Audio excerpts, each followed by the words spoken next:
Hi guys, and welcome to our final trilogy of the top 10 PlayStation games. I'm gonna miss this. Yeah, it's gonna suck, isn't it? I didn't do the last one. No, you didn't. Some other guy did. Anyway. So yes, last week we did PlayStation 2 games, the week before that we did PlayStation 1 games, and we're capping it off with the PlayStation 3 games. So, let's get on with it. In at number 10! Lego Lord of the Rings. Yeah. Now this was a lot of fun. Yeah. Very good game. Was it their first one that they started doing free roam? Yes, I think it was. I think it was their first one in a big open plan. Excellent. So that was their first sort of one they did that. I think it was their first one that they started doing the dialogue on it as well. I think it was, yeah. It was quite a big step up. Lots of new things with this one. Obviously, it's just like the other sort of Lego games. You collect things, build things up. Sort of goes along with the storylines of the movies and stuff. But with this one, you got a bit more freedom. Obviously, free roaming and stuff like that. But you can go around and just do what you want, which is great. You can play as all the different sort of characters. Yeah, like there's like 80 characters altogether. So you can do a lot of fun. Obviously, they all have their own different abilities to help out and stuff like that. Excuse me, but it was a lot of fun, and yeah. Yeah, I really enjoyed it. It was a lot of fun just going through the whole story and everything, and just having this massive world in Middle Earth. Because we haven't had a Lord of the Rings game yet, where it's all open plan, which they should do really. Yeah, they need to do that. But if this is the closest we're getting, I'm fine with it because it was just cool. It was kind of like a small condensed kind of version of Middle Earth. Obviously, Middle Earth is huge, but it was cool. It was it had all the bits that needed to be there. The game was fun. The characters were brilliant. Had that comedy effect that Lego always gives you, but with the awesomeness of open world. Yeah. So indeed. Kick ass. So that's on number 10. In at number 9. Star Wars. Force Unleashed. Now this was a lot of fun as well. Yes, it was. We obviously not going to put the second one on there because that. Yeah, it didn't really work too well. No, story was good, but apart from that, it was not great. But yeah, the first one. Minutes. Yeah, it didn't take long. But yeah, the Force Unleashed, the first one was wicked. It came out of nowhere as well. It just decided to make a game for the Ps3. They haven't done a Star Wars game in a while, and they decided to do. You're a secret apprentice of Darth Vader, and you go around and hunting down any rebels. But over time, you end up being a good guy, and it ends up being the fact that you end up forming the Rebel Alliance, or you're one of the catalysts to form the Rebel Alliance. Yep. And it's just awesome. It's a really cool story.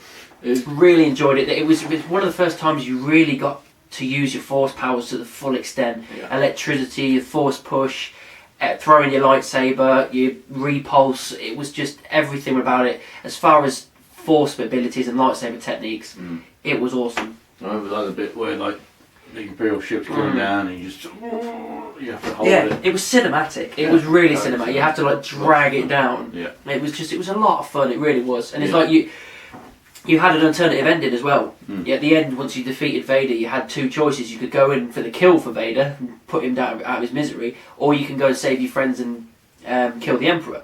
You kill the Emperor, or try to kill the Emperor, and you end up dying. That's like the good end of the story. If you go for Vader, you end up killing him and taking his place, and you end up becoming a Dark Sith. And then they give you like a load of DLCs. So you could go to Hoth and attack Luke. You can go to Endor and kill Han and Chewie and Leia. So it's really cool they did that because it's a way of making the DLCs a lot of fun, like a what if. Yeah.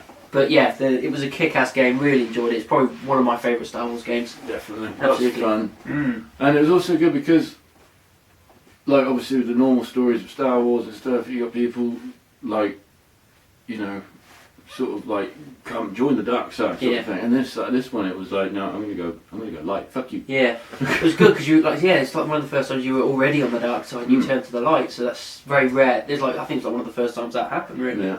I remember I did the Bounty Hunter game on the GameCube or whatever it was, and that was obviously you weren't dark side, but you weren't exactly good either. Yeah. But that was pretty fun. But this one, you are the dark. Yeah, it was dark Sith here. So yeah, lots of fun. Kick-ass, real good Definitely. fun. In at number 8 is Alien Isolation. Now Alien Isolation is a very fun game. One that I thoroughly enjoy, as I've probably mentioned in a lot of the previous episodes. Please. Now this, it was a saving grace for Alien games because, let's face it, AVP, you can have a bit of fun with it, but it gets a bit boring. Yeah. And AVP, I'm not into all that AVP thing anyway, but the game was okay. You could be the alien, you could be the predator, or you could be a marine, and that was pretty cool. Then there was Alien Colonial Marines. I can't. Sounds like they're scraping the barrel there. It was awful. I played about 5 minutes of it and I went, no, this is shit. I should have given it a better go, but everyone else was saying, no, don't bother, it's awful. And then there was news about Alien Isolation coming and people were like, oh god, are they going to fuck it up again? No. They scored big time. Yeah, it was quite critically acclaimed, this wasn't it? This one is sort of set as in between the first and second Alien films. You're Ripley's daughter, and you sort of in your late 20s, you're searching for your mum, but obviously Ripley's out there in space, in frozen cryogenic stuff. Yes. So you're trying to find your mum and stuff like that. You're working with the company, and they say, okay, well, we found this black box for the Nostromo. I can't say it, but the ship that she's on. And it's on this space station, so you have to go there and listen to this black box so you can discover what happened to your mum. So you're like, okay, cool. So you go along and it's all first person sort of thing. I'm not a massive first person fan. No, neither am I. I'm sort of an if, but I was happy to like sacrifice that for this game. Yeah. And you go to this space station, but something's not right. You go in there and it's all destroyed and stuff like that. There's people fight each other, and then someone says, yeah, but there's a monster here as well.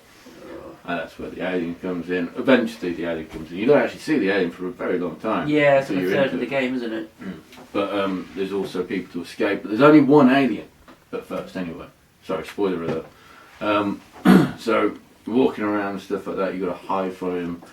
Oh, it's creepy. Because like you can think that you get away from him and suddenly you've got his tail through your chest and then you just die and stuff. But you've got to like make stuff as well, like flash bombs.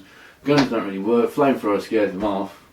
But there's also these like cyborgs that are going around and they've malfunctioned, so they're after you as well. And it sounds like they capture the film and the frightening aspect. Oh yeah, it's proper scary. Like, I have to do it in the daytime. I think that's possibly where first person works. Yeah. Because if you're third person, I prefer third person because you get your peripheral vision. You know you can see stuff around you. But part of the creepiness of the alien thing is if you're first person, you can't see fuck all from there or behind. You can't see anything. Yeah, you generally can't see anything. So I think that. No, yeah, that was a must. Yeah, definitely. You know what I mean? Work. But also, like I've mentioned it before, but the fact that they've got the whole theme and the look of the original Alien films, of like what's the future like in the 1970s. Yeah, that's they kept that. I love that, and I love that whole sort of boxy sci-fi stuff. Yeah, and it's fantastic, and it's one of my new favourite games basically. And kick-ass game. Even though I can only play it with the lights on. In the middle of the day, and when my girlfriend's there, holding his hand. Yeah. I don't care. I'll still play it. I can't play it in the dark. It scares the crap out of me. Fuck that. But yeah, so that's in at number 8. Yes. So, in at number 7 is Far Cry 4. Another great Far Cry game. Fans of the franchise. Fans of the franchise. Fans of the franchise. Fans of the franchise. Well, know that they've probably played this, and it's good. It is very good. I love Far Cry 3. Far Cry 4 just sort of blew me away a bit more. You've got more weapons, you've got more vehicles. You can even get like a little mini chopper, like helicopter thing you can ride around on. Fantastic. You can also ride on elephants. It's like Skyrim with guns. It's kind of like Skyrim with guns. Yeah. Kind of. But you sort of go, obviously, you're in this country, like in all the other ones as well, you're in a country that's full of war and terror, run by a horrible dictator type thing. Yeah. This one is King Min, I think King his name is. King Min, I think. Somebody's from Korea. Shine the light of King Min. There's all that stuff and that. Proper propaganda stuff, proper propaganda. So you sort of join the rebellion. This was pretty cool because in the rebellion, the Golden Path they're called, you can either go with, I can't remember his name, but there's a guy there, you can even follow him, who's like after peace and stuff, or you can go with his sister or his girlfriend or something. Female. Female, who says, no, we need peace, but we need to get the drug factories. We need to take the drug factories from them so we can start selling drugs as well. Yeah. And he's like, why are we selling drugs? Like, but we need money. And so you kind of see the point for both sides. Yeah. So you have to sort of make a decision. It's good to get choice. I like it when a game gives you choice. Again, first person again, but still a lot of fun. You can hunt again as well. You can craft items together. The killing stuff is great. You can sneak up and stealth kill, and also it's just a lot of fun. They've captured it perfectly. You can also go to the Himalayas a bit and get oxygen masks in the snow and stuff. Sweet. It's great. It's lots of fun. Still haven't completed that yet, but I'm working my way through it. Yeah. It's really good. So that's in at number 7. Mm. In at number 6 is Brutal Legend. Oh, now for the metal fans out there, you know what this game is. It's fucking awesome. For the people that aren't metal fans out there, I still say you should give this a go. Yeah, definitely. It's awesome. It's basically Jack Black's ego gone mental. Yeah. With all these extra cast members like Lemmy and Ozzy and Rob Halford. And it's basically like a medieval world where rock and metal is like a land, and it's just he's a roadie that gets killed and then he gets taken to this land to save it, and it's basically a big open world where you do all these missions and everything. You're the roadie that you have you basically take a show on the road type thing. You've got all these drones and people, your army type thing. You take it as if it's like a tour, going round and killing all the bad guys. The story's awesome. The characters are hilarious. The action, the gameplay. It's just so much fun. There's loads of power-ups. There's loads of different things you can do, places you can go, scenes you can see. It's literally like Jack Black's gone, here's my PS3 game and I'm just going to jizz all over it. That is what I want. And it was brilliant. Even the intro to the game was incredible. He just walks into a record store, acting as he does, and he goes, no one knows it exists. And he finds the LP and everything, he gets it out. And then that's it. He puts it on the table, and that's your starting thing. You press the button, he opens it up, and you go in. And you go against what's the main bad guy's name? Oh God, I've forgotten his name. It's Tim Curry. Tim Curry does the voice of it, didn't he? Oh God, what is his name? I can't remember. But yeah, evil. But Tim Curry's doing the voice. Yeah, of it, which is as soon as you hear it, he's like, yeah, that's Tim Curry. That's fucking awesome. But yeah, it was epic. It's like you use your axe. You can also use your guitar to like different like moves and combos and everything. Blow people up, electrocute people. It's pretty fucking gruesome as well at that point. And then you've got Ozzy as the Guardian of Metal, and he's basically the guy that gives you all your power-ups, all your stuff for your car, your axe, your guitar, everything you could possibly need to make yourself as awesome as possible. And Ozzy's the one that's giving you it. Yeah, it's great. He's literally just like, what do a metal fan want as a game? And he's literally just nailed it so perfectly. And like Lemmy's there, and he's like the healer, the killmaster. The killmaster, yeah. And he heals people with his base thing, yeah. Which are made by spiders. Yeah, which is wicked. They just thought about everything perfectly. You're all sort of 80s LP album covers, and let's create a world out of it. Yeah, and it's fantastic. It's absolutely incredible. You get you get your rock, your headbangers, you get the girls with the guns, you get your bouncers. You've basically got you've got your everything. Your classic heavy metal, which is your main force of army. Then you got your punk rock girls, who are your archers, sort of thing. You've also got you're going against like the glam metalers. You're going against the emos. Then the death metal, which is like the main S&M style stuff. It's seriously they're just sort of covered other factors of metal and rock and stuff like that. It's just brilliant. Even the side missions are just a lot of fun. It's just it's got a comedy, it's got a serious point, it's got a great story, and it's wicked. It's one of our favourites. Brilliant game. Definitely. In at number 5 is Batman Arkham City. Yeah. Oh, we do like this game. Yeah. We do like our Batman. Yeah, Batman's cool. Batman is cool. Yeah, so this is a fantastic game. Was it the second in the Arkham series? Asylum was first, City was second. And then Origins. Origins was the prequel. And then we've got Arkham Knight coming out this year. Yeah. Yeah. So yeah, City. City we thought was the best out of the PS3 ones because Asylum was awesome. It was a great way to introduce us and everything. It was good. But with City, it was a bigger land. There was more bad guys. It was the first time you could free roam. Yeah, it's like free roam and everything. The story was awesome. And it was just a lot of fun. It had all the elements of the first game and then extra stuff on top.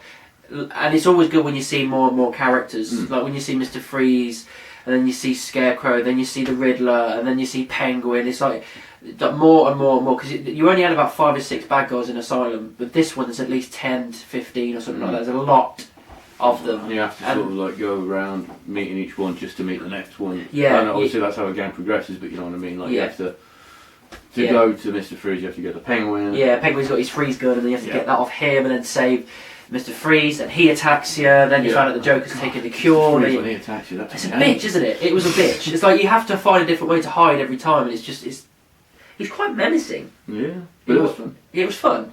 But yeah, it's a great game. It had that dark, gritty element as it did with the Arkham games. It was definitely more of an adult's game than it was a kid's game. Oh, it was dark, it was gritty, it was probably one of the best Batman voices ever. Really awesome. Yeah. But again, I think Mark Hamill was doing the voice. Yeah, as the Joker. Indeed, he didn't do Origins. No, he didn't. Another guy did, but I didn't tell the difference. No, yeah, that's how good he was. That second guy, I couldn't tell the difference.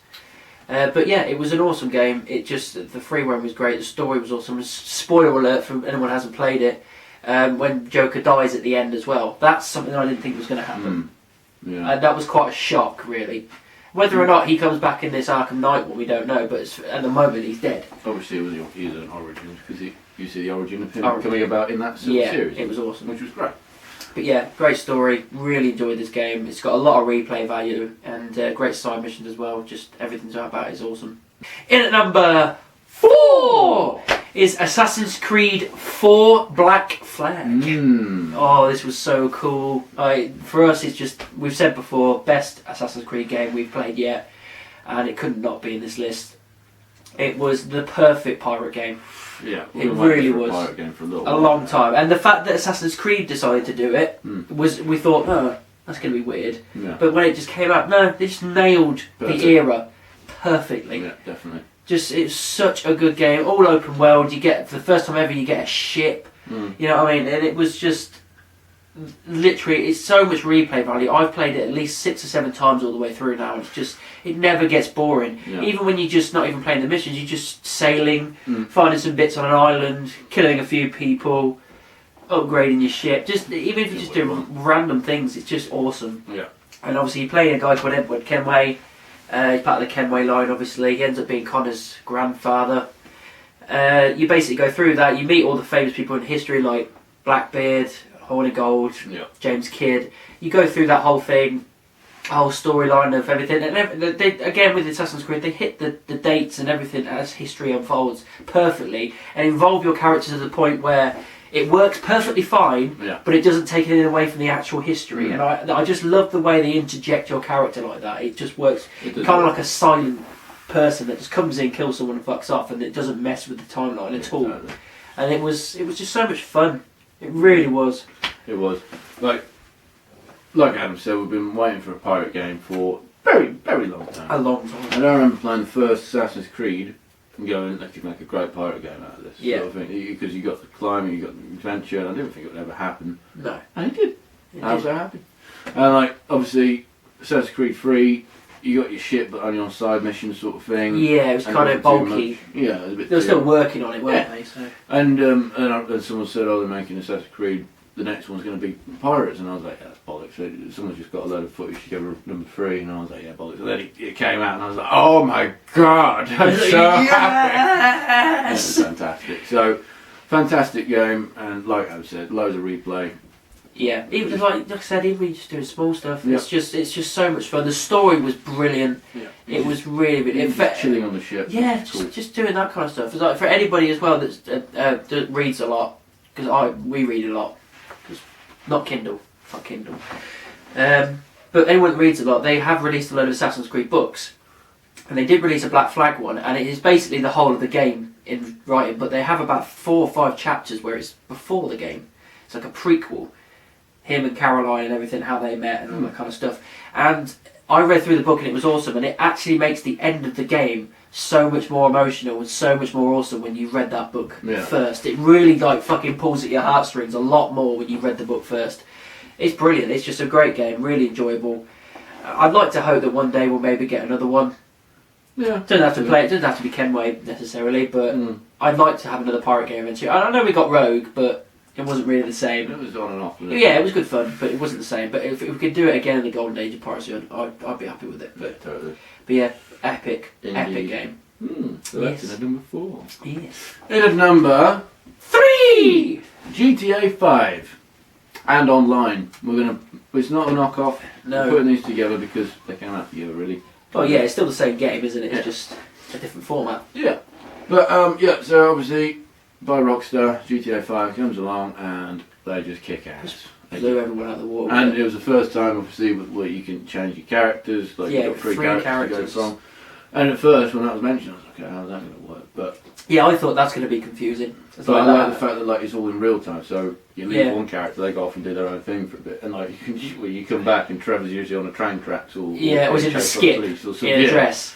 Yeah, I've still yet to have that happen. Have you not? I did that, and as soon as it happened, he was in a dress and nothing but dress and a boots. And then the next mission was the torture mission. So I had him doing the whole torture scene in nothing but a dress and boots. And it just made it so much more funny. It was brilliant. I want that to happen, you see. But yeah, so obviously you're starting off as, well, you kind of start off as Michael. About 10 years ago. Yeah, it was Michael and Trevor and then another dude, your Brad friend. And stuff. And it's like 9 or 10 years ago in North Yankton. Yeah, in the winter. Yeah, and you're sort of like robbing a bank or some kind of building anyway, and then obviously Michael's death gets faked, and then he comes to like the present day it's in like LA, like 5 or 6 years later or something like that, isn't it? 10 years later. Is it 10? I think it's 10. It's 9 or 10. It's one of them anyway. But he's in present day Los Angeles, yeah, and got a family with a big house. Yeah, it's kind of like a relocating type thing, isn't it? Yeah, he's talking to his therapist and stuff, and then you sort of become Franklin.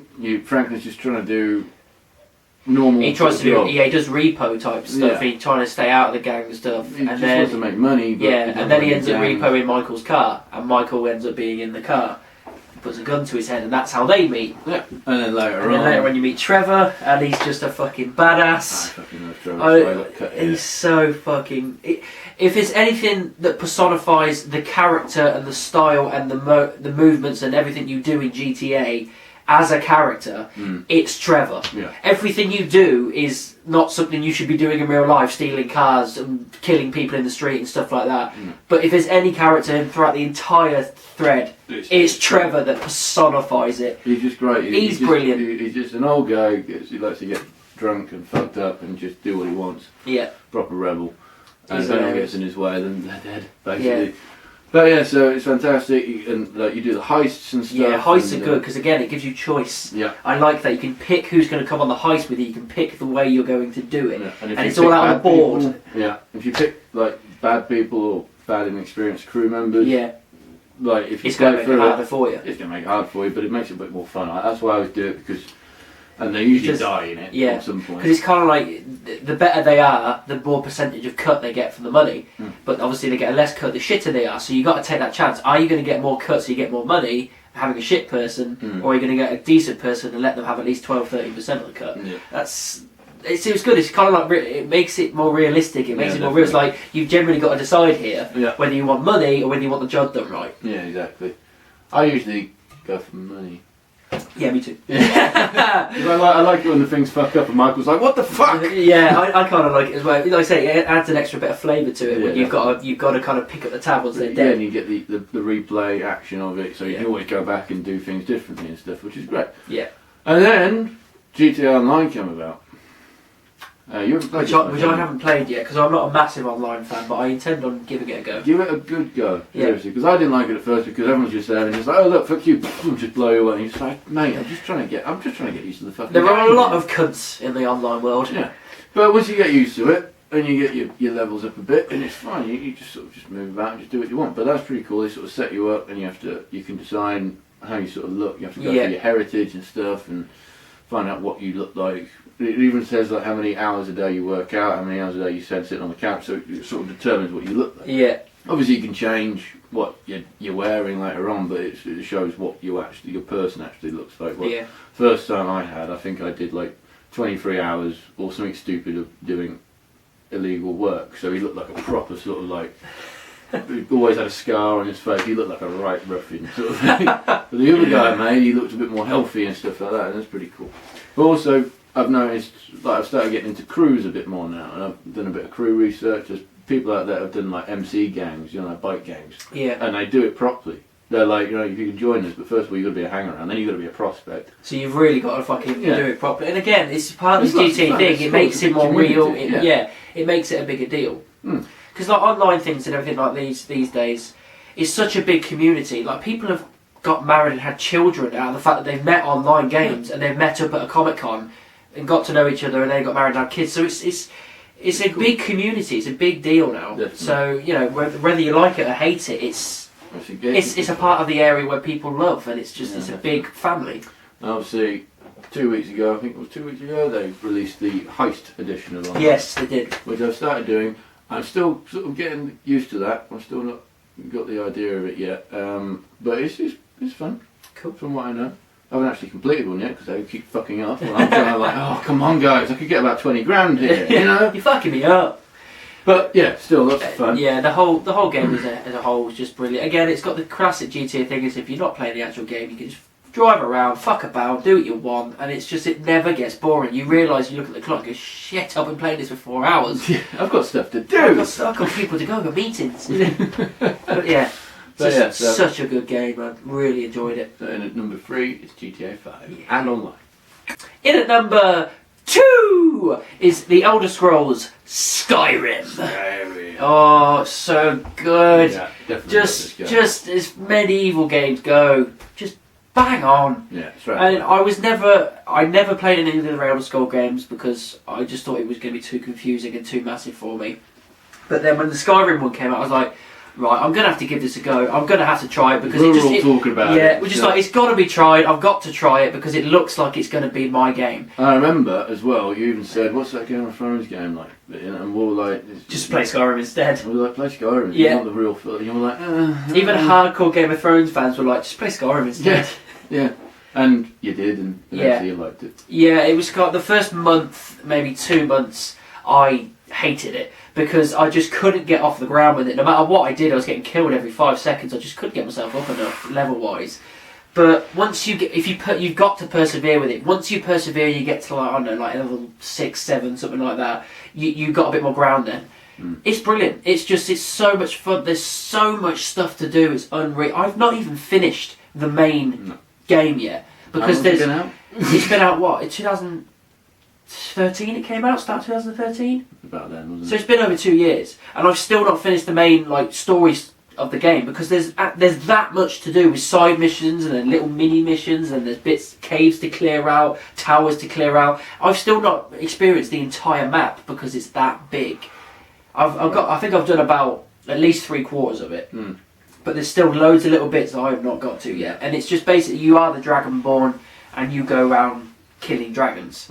Is the basic plot of it, and the story unfolds as that, and you end up getting dragon souls. You power yourself up, you level yourself up, and it's just I feel like the main story takes a back seat for me because there's so much other stuff you can do, even just things like picking flowers and getting married. You know what I mean? It's just you can do anything, and it's just you know what I mean. It's really weird, but it's one of the best. Really, one of the best. You get I've got the full DLC package now. I've got like the game. Oh, did you? I only got the Dawnguard one. I had to start again basically. My original Skyrim disc, I think I lent to someone. I never got it back. Don't know who it was. I can't remember, but it doesn't matter because I got the DLC, the full Game of the Year edition. Yeah. Started again only about 3 or 4 months ago now, so I'm still quite a low level at this point. But even though I've done loads of it beforehand, but at this point, with this, I've gone to an island on the outskirts of Morrowind, which you can do. Yes. And so I'm sort of through there at the moment, but I'm stuck because there's like this sand monster that's attacking the town, and I'm just like, I just got here. Yeah, that's the thing with Skyrim. It's not a case of if you die, you try again at that exact same spot. There is no checkpoints. If you die, you have to realise, right, I'm going to have to go away for a long time, level up and come back. That's one of the reasons I haven't finished the main story yet, because one of the levels is that fucking hard. Yeah. I was like, I'm going to have to go away, go up at least 3 or 4 levels before I can get back to this. It really tests you. If you can't do something, there's a reason. You have to go away and do something else to be able to come back and do it. You have to level up enough. You can't just muddle through it and eventually get through it. I think I've got to run away back to Skyrim and get leveled up again to beat the sand monster because it's not good. Yeah, it's like I said, it does get frustrating, but it like I say, it personifies the medieval kind of Viking looking feel. Fantasy world of it. It's just brilliant. And anyone that's a fan of the Elder Scrolls obviously knows this. I mean, Oblivion was a pretty good game. I enjoyed that. Well, I loved it, to be honest, as I'm sure a lot of a lot of people did. But then Skyrim came out and completely knocked that out of the park. You know? And it's also the fact that the dragons are free roaming. Yeah. So it's like, you think to yourself, like with other game platforms sort of thing, you think, oh, if I kill that, that's it, that section's open and I'm good. No, you can kill that dragon and that section will be open for a while. A few weeks later, there'll be another dragon in that spot. They're all over the place. They'll attack you at any moment. And even now, it's still scary. You're just trotting along. I had 3 at me once. 3? Fucking Fucking hell, I must have had 2. I managed to kill 1, the other 2, and I was nearly out, so I had to peg it. Yeah, but that's the thing, it's scary still. You're just trotting along. Yeah. Quite happily, I'm just going over here. And then you suddenly hear oh no! Sometimes you don't even hear that, you just hear the music go dun, dun, dun, dun, and you're like, oh fuck, what is it? What is it? You're looking at the map. And all you see is a shadow over the hill. Yeah. No! Oh god. Shit! Get the bow and arrow out. Yeah, it just takes ages. Like, if anybody hasn't played it and they go to play it, I do recommend getting a little buddy. You can go into most cities and towns and villages, find someone in a bar or something like that, and you have a quick fist fight with them, and then they become your loyal servant and they'll fight to the death for you. Okay. I recommend that because it really helps you bring the dragons down. Yeah, because they're quite invincible, more invincible than you, which makes you kind of wonder, why am I the Dragonborn? But yeah. You had a Whiterun, one of the first sort of town cities that you come to. Yeah. And there's, I can't remember her name now, but she had a fight with you, and then she's like, yeah, no, I'll. The ugly bitch. Yeah. Yeah, I know what you're about. I don't know. She died not long ago. I've got someone else, fine. Oh dear. Fuck her. I've never had a companion die. Oh, I had a companion die. It was a hell of a mission. It really was a hell of a mission. But yeah, brilliant. Really enjoyed the game. It's just, and like I say, we've still got so much left to do. Yeah. And it's epic. The fact that it's up at the number 2 slot for us and we haven't even finished the game yet says a lot. It's just incredible. Yeah, indeed. So that's in at number 2. Yeah. So finally, in at number 1.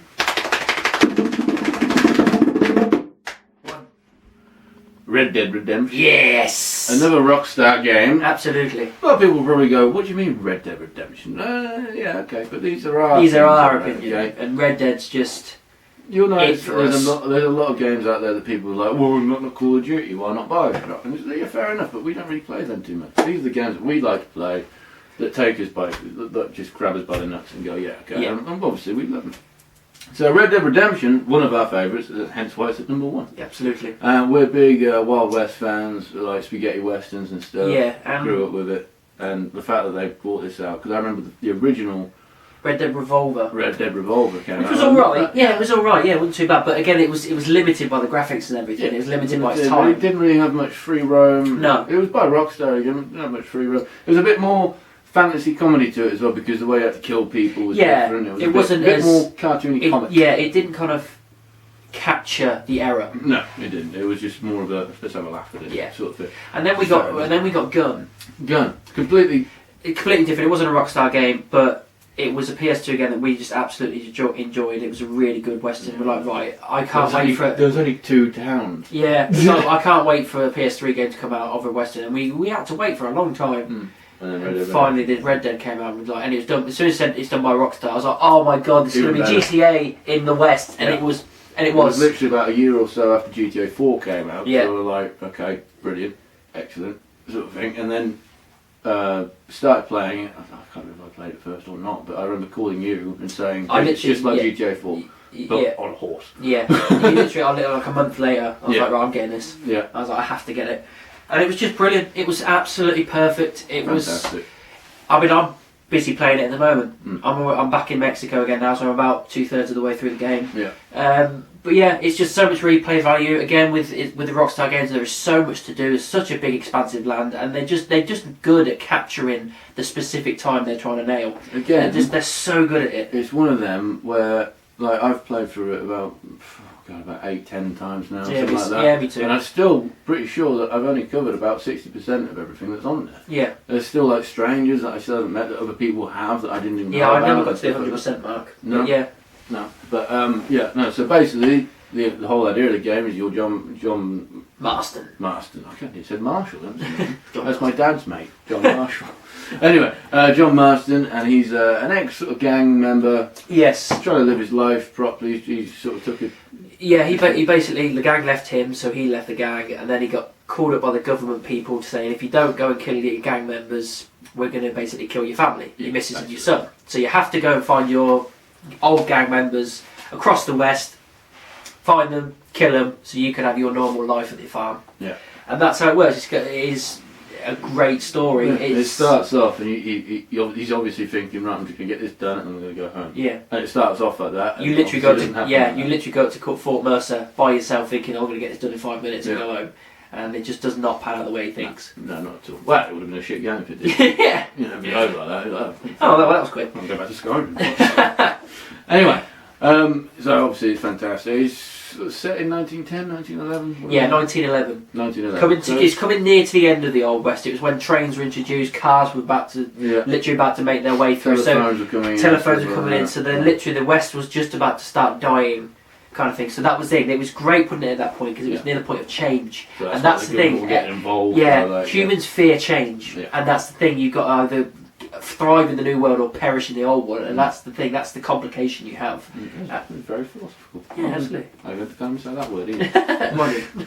But it's fantastic. Yeah, it's Rockstar, so it's pretty much free run. Not all Rockstar games are free run, but most of them are. Most of them are. Like you're saying, you go to Armadillo, you start meeting people, you take on Fort Mercer. After that, you go to Mexico. Try and find. You still got to find Bill Williamson, Javier Escuela. So you got to find them, get rid of them.